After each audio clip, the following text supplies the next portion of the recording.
អ្នកដែលប្រមាថកាលពេលដំបូង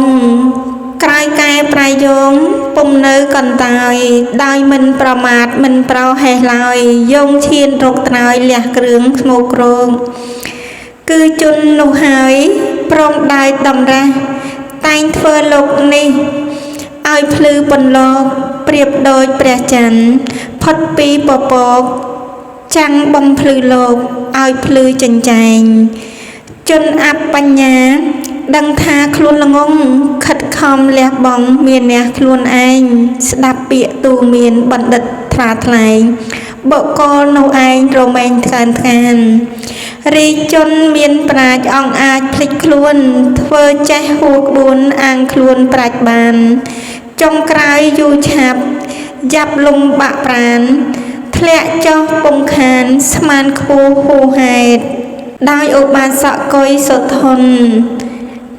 អានដោយនាងខ្ញុំសុកស៊ីណាន់យើងអាចសូត្រមួយបែបទៀតបាន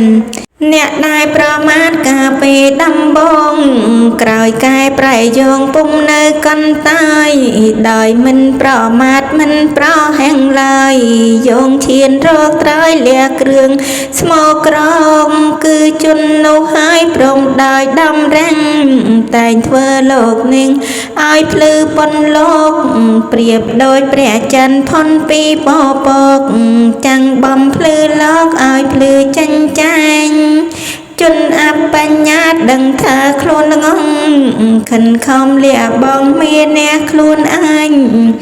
ស្ដាប់ពាក្យទូមានបណ្ឌិតថ្លាថ្លែងបកលនៅឯងរមែងថ្កានថ្កានរីជនមានប្រាជ្ញអង្គអាចភ្លេចខ្លួនធ្វើចេះហួក្បួនអាងខ្លួនប្រាជ្ញបានចុងក្រោយយូរឆាំយ៉ាប់លំបាក់ប្រានធ្លាក់ចោលពុំខានស្មានខ្ពងហួហេ